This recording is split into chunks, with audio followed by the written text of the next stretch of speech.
Hi, I'm Faraz Khan from iTrack Recruitment, and welcome to the Low Code podcast, where we're dedicated to increasing awareness and appreciation of the power of low code. In this podcast, we'll hear from developers about their career journeys and how low code has enabled them to achieve new levels of success and innovation. So let's go.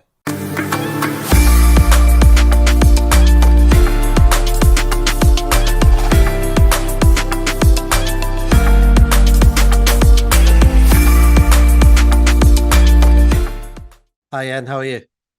Doing good, Spanish. Thank you. That's good. Thank you for agreeing to take part in the podcast. Nice to be here. Thank you. Well, we'd like to start with, if you could give us a bit of an introduction to who you are, where you're from, a bit about yourself. Yes, sure. Like you said, my name is Jan. I live in the Netherlands. I've been a web developer, open source web developer for about 20 years. The last 7 years, I dove into the world of low code, started with ServiceNow, and then went to OutSystems and finally found my way into the Mendix world. At this moment, I still live in the Netherlands, but we're working on moving to Poland in order to start our new Mendix certified training company, and that community grow in Poland as well. Nice. That's it. That's cool. Okay. Well, yeah, just to go back into your kind of background, and you started as a developer. What kind of technology did you start working with? Yes, well, if we go all the way back, it started, of course, with the basics of open source web development around the year 2000. We had JavaScript, PHP, there was C# was still, it was new or maybe not even there, I can't really remember. But we started out simple. Along the way, we had Java, introducing more frameworks on the way. We get somehow something like low code in the form of WordPress, but yes, along the way, JavaScript was getting more mature, and that worked all the way towards where we are right now.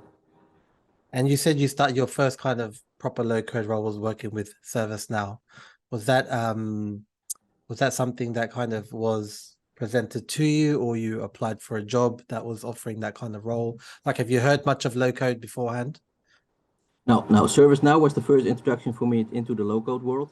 There was a job opportunity for me. It's at a firm, a quite big firm, that was introducing ServiceNow in order for the change management system. So it was new to me. I dove into it. It was very different than what I was used to with, you can imagine, coming from a Java world, entering ServiceNow is quite different. But somehow I really like the way of working. So that's why I finished the project, tried to get on board on the low code. Partners that were doing the implementation. But the implementation partner didn't really feel much about me because I was still having very strong-minded on putting a lot of JavaScript into a low code system. It was not really how it's supposed to work. Yeah, of course. Yeah, you need to let go, don't you? Yes, you really need to have that let go. Yeah. So how long did you work with ServiceNow then? It's about a year. Yes, about a year, and then we left that project. It was a fixed project for a year, so we left that. And well, since I couldn't go on board with the partner, I was like, okay, just leave it. Maybe it's not really my thing, low code. So we leave that for ServiceNow. And then was it after that you came across OutSystems? Yes. It took a while, and then a buddy of mine I knew, he introduced me OutSystems that he was working on, and he showed me that. And I was a little bit skeptical in the first place, of course, because you come from a full code environment. You see a low code, and you probably think already out of the box, well, that must have a lot of limitations. But I applied for a job that had this OutSystems. They were willing to train me upfront, so I joined the team. And I saw the benefits from a real good perspective, because we did 2 projects in 1 year, and I saw it growing from scratch. So again, at the end of the year, I was like, hey, let's contact the partners. But in the OutSystems, I don't know if it's just the partners or the people I spoke to, they were really looking for higher qualified and higher certified people. So since I was just having my first 2 certifications, they didn't really feel much about it either, like the ServiceNow community, call it like that. So it didn't work as well. They said, well, you need to first certify, and then you can come back. So I left it again, like, hey, now I'm completely done with low code, and so I said I'll go back to my JavaScript frameworks, and no low code for me anymore. Yeah. So how did well that obviously didn't happen. So Oh, how did the whole Mendix thing start then? well, it was, I think, a year later. We first had the toughest year with the Corona. Yeah. So, and then a year later, it was about a year later, I got a call from an employee that was a Mendix partner, and they called me and said, "Well, we saw your CV, and on your resume we see that you did some low code and you did OutSystems." I said, "Yeah, I did." So we are working with Mendix. Do you want to come aboard? I said, "Well, I don't have experience with OutSystems or with Mendix, so Mendix, yeah. I don't think it's that going to work." Well, they said, "It doesn't matter that much because it's both low code. What are your ambitions? Or where do you want to work to?" I said, "Well, I would really like to become a tech lead eventually because I'm not ready, but it's a new environment." And they said, "That is just the ambition we're looking for. Jump on board." Yeah.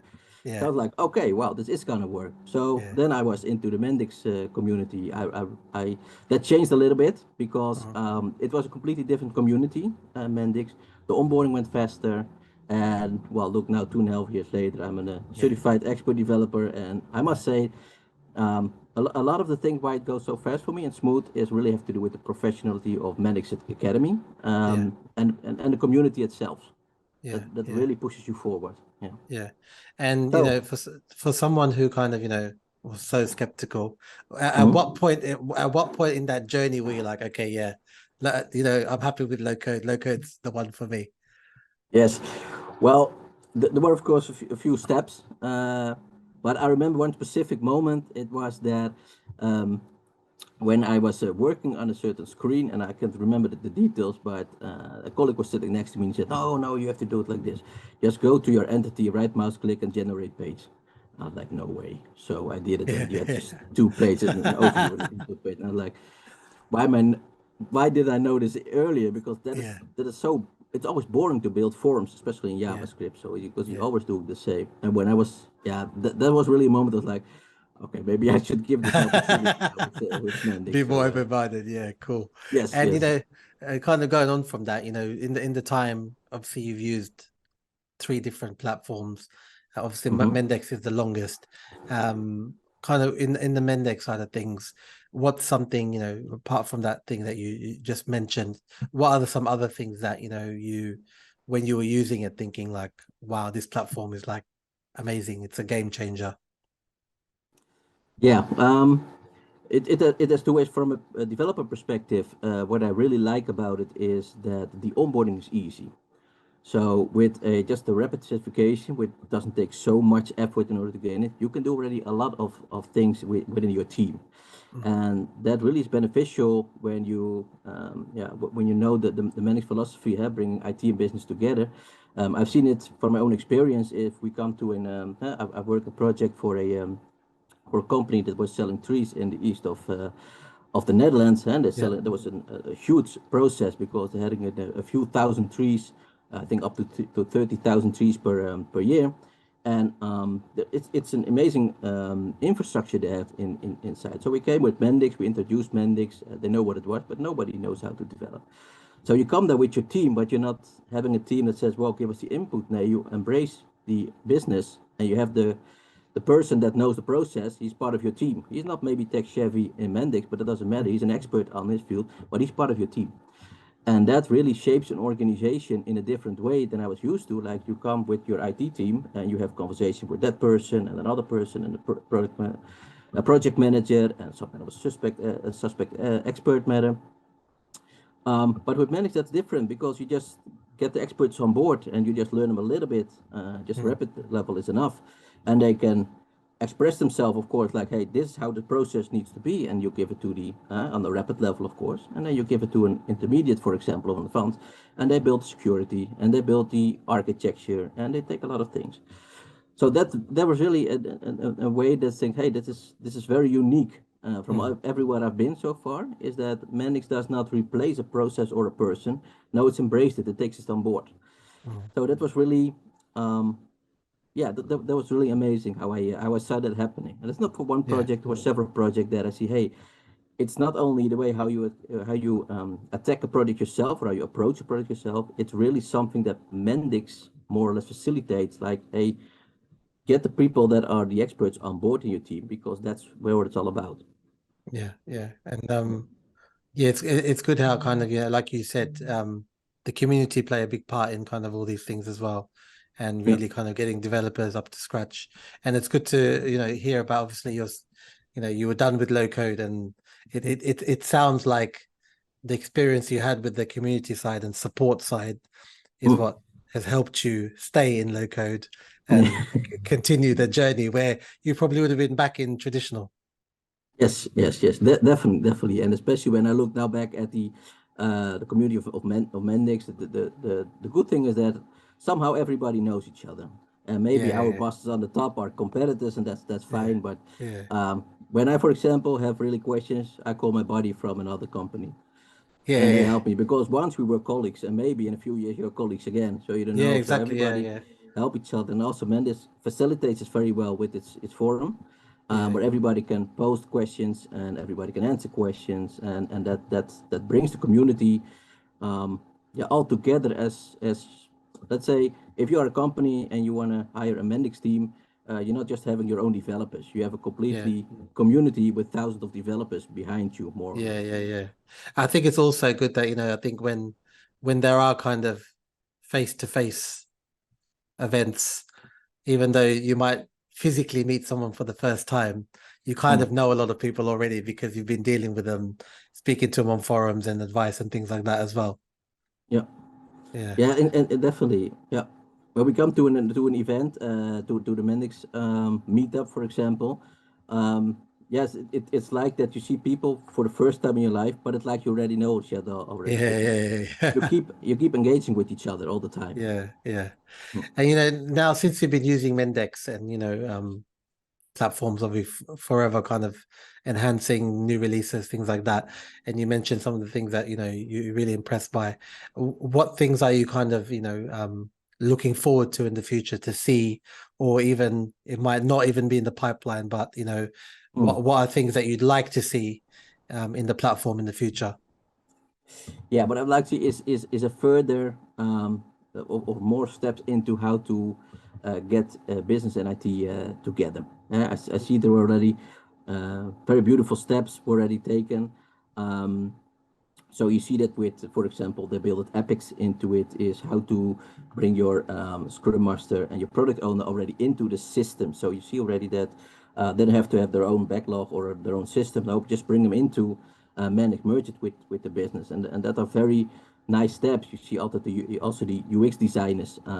They got their Yeah, own design mode now, which is it's very nice how they did it with Mendix and their own design module. So also UX designers are getting merged into our platform.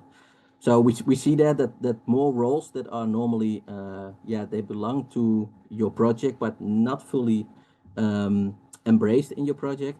You see Mendix taking care of making sure they feel at home as well in your environment, and yeah. and I hope to see that growing so that it really becomes one big platform that everybody, your whole team can do whatever is necessary to bring your customer the value they need. Yeah. Before you started working with Mendix, had you heard of Mendix before? Yes, I heard it from Mendix when I was working with OutSystems. So you know you can probably They guess tend to what my be, yeah, one or the yes, other. Yeah, yeah, yes. So I had an indication about Mendix. So that yeah. yeah, Yeah, I I think did it, but usually it's sorry, go on. hmm. Now what I was trying to say is that you often want to compare those two, Yeah, and from a yeah, platform wise, that doesn't work very well yeah, because it's the same as you're gonna have if you are an Android user for, let's say, three mobile phones, and someone gives you an iPhone, you prefer just yeah, to go back to the one that you're used to. So yeah, yeah, yeah, it's very hard to distinguish something if you have experience with one and no experience with the other one. yeah, yeah, of course, yeah. Yeah, it's quite interesting that you've kind of worked with so many, so you've got to see little things of everyone, every platform, and kind of in the kind of now that your current situation, so you've got your own company. Do you want to tell us a bit about your company and what you're doing? Yes, sure. Well, Maxon Low Code is a Mendix certified training company that will focus mainly or actually only on the Polish market. And our goal there is to how to get more Mendix developers certified. because we have a lot of Mendix developers, but not many are really certified. So we want to get more people certified. We want to grow the community in Poland so that we can build something like, hey, engage with each other and see how we can spread the knowledge of certain experts or certain advanced to more community-wise in Poland. And in addition to that is I believe that when we do that, we grow the community, we have people more certified. Polish company will also take Mendix serious in a way that they say, well, we have the people now in our own country, they speak our languages, we have our own managers on top of it. Now it's ready to talk with Mendix again. And I'm not saying that they don't talk with Mendix now, but if there is not that many certified people, the companies will just not go for companies that have the most resources outside of your own country. It's the same in Holland. We have way more Mendix than OutSystems, and it's not that the one is better. It has more to do with Mendix has the advantage in the Netherlands. Sure. That is our own. Yeah, I guess it's like OutSystems in Portugal compared to Mendix. It's everything. So in the training, why Poland? Why did you pick Poland as the place to kind of build? Yes, well, first of all, my wife is Polish, so we moved back to Poland. So that's for a personal reason. Yeah. I was like, yes, if I'm gonna get there, I need to have some work, so I can start working somewhere else, or I can see if I can bring my own company to Poland. Well, with a lot of conversations we have with Mendix, but also with in Poland itself. It turned out that it will be a very good opportunity to start a Mendix training agency because, competing with Polish companies, it's not very easy if you're a foreigner. So I don't speak the language yet very well. I don't know the culture very well. So there's not much competition for them because I'll just be crushed by the other companies. But like maybe instead of competing with them, just give them something that will help them grow. Work together, Yes, so we work together, and with a few conversations we had on the meetups in Poland, you see that there is a really a huge demand for it. They really want to go a step further, in order to give also companies in Poland the opportunity, like, hey, we can deliver you fast software, we can deliver fast, and Mendix is one of the platforms they really like to use. Yeah, and I guess they're more, like you said, they're more convinced if they see a bigger developer community within the country itself, rather than, say, okay, we'll use this platform, but there's no developers around. Exactly. Yes. And of course, you want to have some choice. You want to know, hey, are there several companies embracing it? And there are quite some huge companies large companies in Poland that use Mendix, and they have Mendix teams. So it's starting out, but I think especially when Siemens is the mother company of this, there is so much potential in Poland, especially with the new module that Mendix put in for machine learning. There is so much industrial economic in Poland, and I believe there is so much we can do there in order to make things just go faster and smoother. Yeah. Well, I look forward to seeing it grow and hearing more about it in the future for sure. And going back to obviously your personal journey with Mendix, can you talk us through maybe, like a really interesting project that you may have, client project that you may have worked on that, would be really good to hear about, and kind of, things you kind of went through with that project? Yes, sure. Let's start with I cannot really choose, so but more than one is fine. Okay. Well, there was this project I got involved in I think a year ago, and I was involved in it, so I got this project on my at my list, and we worked on it, and it was a system for order picking. So there were people going in the warehouse, and they did it with fruit and vegetables. And well, it looked like small, but then eventually we had to talk with the business because there were some requirements that they needed to do. And when you come at the business, it turns out that you're working for a company that ships 1.5 million kilograms of fruit and vegetables per week to cruise ships. Wow. So just to give you an example, I was like, wow, how amazing is this? And that's all but done by just this Mendix application. Well, the order picking system is working through that application. And that just gives me an enormous, wow effect, like, oh my Yeah. goodness, this company, yeah, you know, we have a lot of these big companies in the area of Barendrecht, and that's where they're located. And when you're talking about what the impact is of your Mendix application, you're like, wow, this is serious stuff you're Mm. working on. But you're not always, the simplicity of Mendix, yeah, does not always show you the immense impact it has. So I think knowing that I was working on an application that ships so many kilograms of fruit and Yeah. vegetable into cruise ships per week, that was amazing to know. Then there's another one. It's a little bit different, but it's I Mm. mentioned already. There is in the Netherlands, in the east of Netherlands, there is a very big supplier of trees, and they sell it all over Europe, but Yeah. mainly in the Netherlands. And they have about 30,000 trees per year, is what they sell. Well, they have this. It's unbelievable, but it was so it's so amazing how they have this, its internal infrastructure and plannings on how all these different teams work together. Because once you take a tree out of the ground, you better sell it first, because Yeah. the Yeah. tree wants to Yeah. really get back to the Yeah. ground very fast. Yeah. And we work on that system, and what I like there so much is, we had this person who was on the other side, on the client side, and he just joined our team. Had never worked with Mendix, but he just joined the team, and with his expertise, we were just building things together. And later on, he got trainings on Mendix for his Rapid, and he's not really a developer, but he Mm. knows very well how to get around and how to make this application just not, I think it's just in a few months. Yeah. And those were for me the biggest wow effects, that like, wow, Yeah. Mendix application can be so simple in order to build it, and so straightforward. And there's a lot of Mendix do for you behind scene, but it has such an immense impact, not only on the company, but also on the social impact of a company that sells 30,000 trees per year in the Yeah. Netherlands Wow. and Europe, or yeah, a company that has 1.5 million kilos of Yeah. vegetables and Yeah. fruits A week. supplied every Yeah. week. Wow. Yeah. Yes. That's crazy. So That's crazy. I think those are the most Yeah. Very impressive I've interesting. ever worked on. Yeah. Yes. Yeah. And someone who kind of, you've worked in the industry for a while, and you've worked over multiple platforms, and now obviously, the last 7 years, I think you said, Yes. within low code, how do you, I think like you said, even in your first few years, you weren't fully convinced, what do you think, the future is like for low code? How do you kind of see, from obviously your view has changed from 7 years ago to now. So what's your Mhm. kind of view on how things you see the future in the low code and Mendix in particular? Yeah.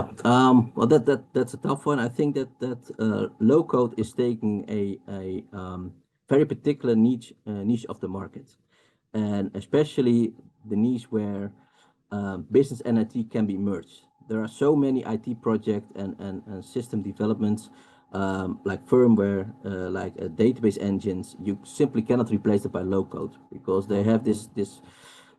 There are the type of applications you simply cannot do that. You cannot visualize that. And maybe somehow it will be done in the future, but for now, those are kind of different. So how will it look in a few years? It depends. When you take it a little bit to yourself, it depends also on the person itself. If you Yeah, give yourself a chance and say, hey, I'm a full code developer. I hear that my whole team is switching to low code, but I'm stubborn. I stick with this. I would say yeah, challenge yourself.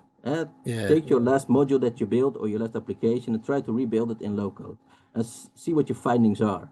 Is it bringing you a step further, or do you feel like you're doing a step backwards? It depends on the programmer.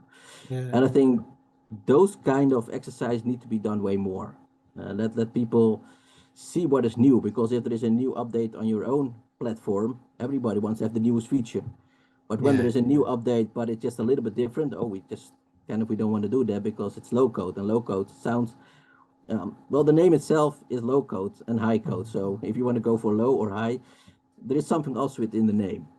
yeah, yeah. So, That goes well into my next question. So, like, obviously, someone you were skeptical about low code, and since you've kind of switched over, have you kind of had any colleagues who kind of had that same kind of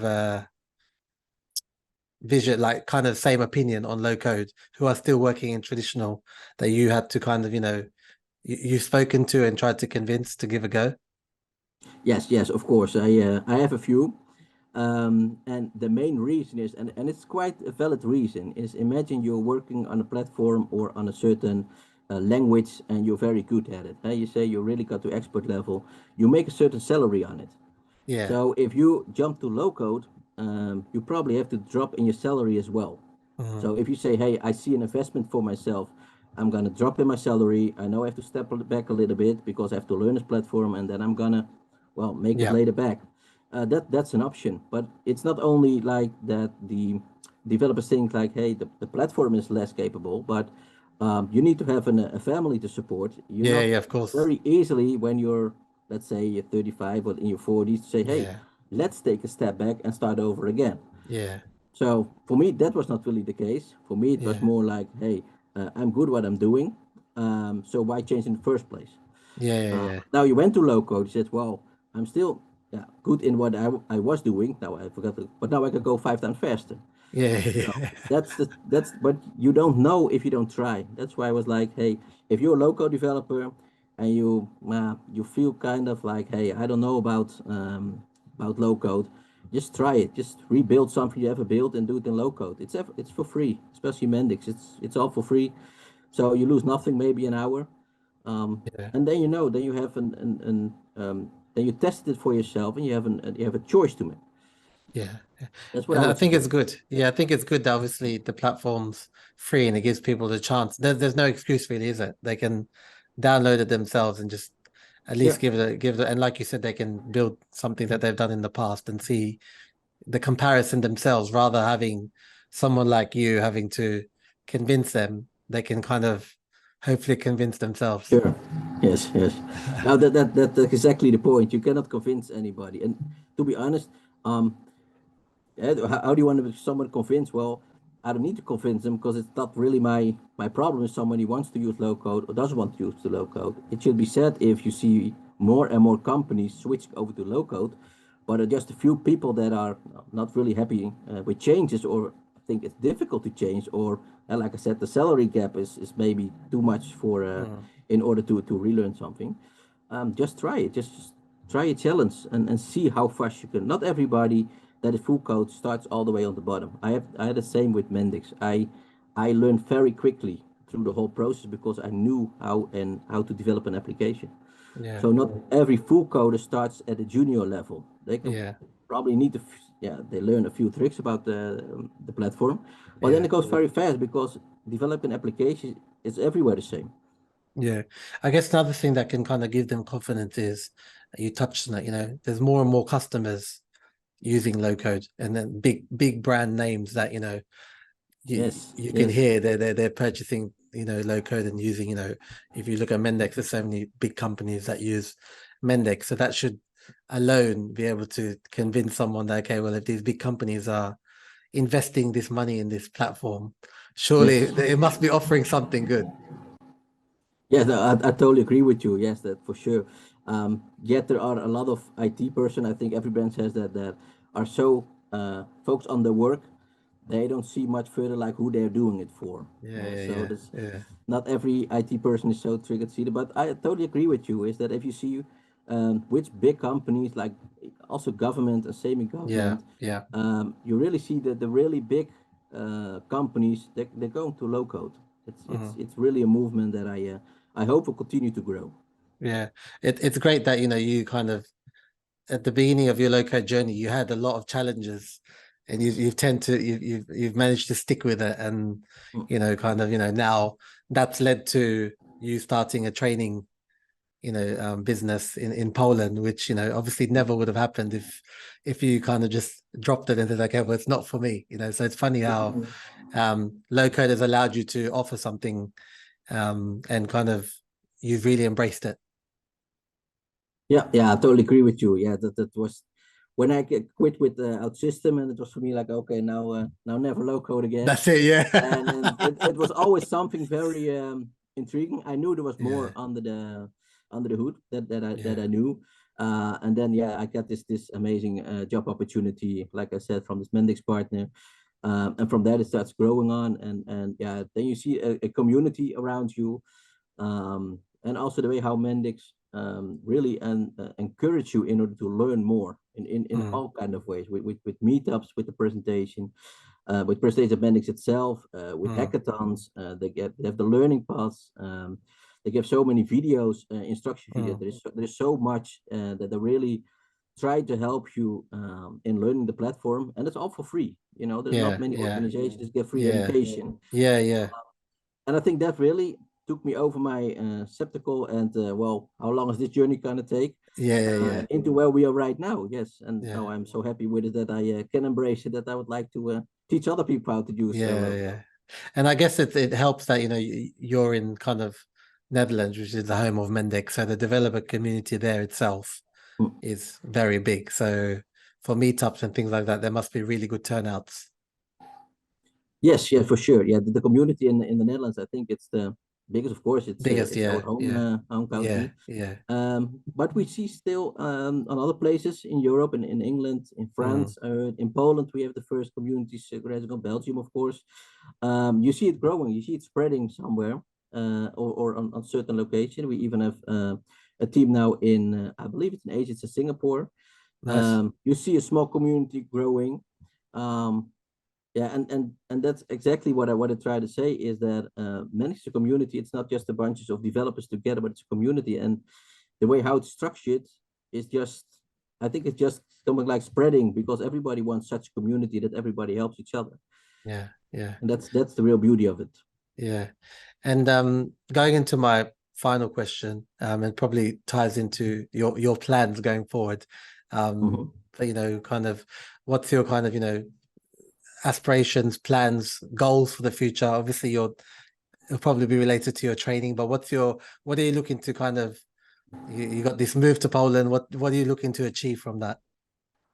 What I hope to do is, like I said before, the main goal in the short term is especially training the company so they get certified developers, growing the community, but also making sure that the community becomes really a Polish community. So that we have people from all over Poland sharing knowledge together in order to have a good understanding with the mother company Siemens.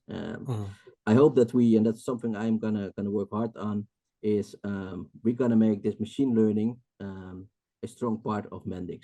There's a lot of industrial economics in Poland, and I think we can help so many companies there in order to bring them the right tools for machine learning with Mendix, while having such a great team working at Siemens. That is really good. That things like Team Center, for example, it has so much opportunities for the market in Poland. And my biggest dream is to set up such a great community that we can later on say in 10 years, like, wow, we really have an enormous, good working, in harmony working colleagues of Mendix developers all over Poland, and look how the whole machine learning stuff is taking off. And hopefully they come in Holland, from Holland to Poland, asking if we can help them with machine learning. So we that'd be great. Sounds good. Well, I definitely look forward to it. It'd be good to maybe talk again in the future once you've kind of moved and it was nice. settled, and see kind of how it's gone. I think it'd be definitely good to speak again in the future. But I appreciate you taking the time and sharing your journey with us. And I look forward to tracking how you go in the future. Sure, we keep in touch. We will do. Thanks, Jan. Thank you, Feroz. Thanks.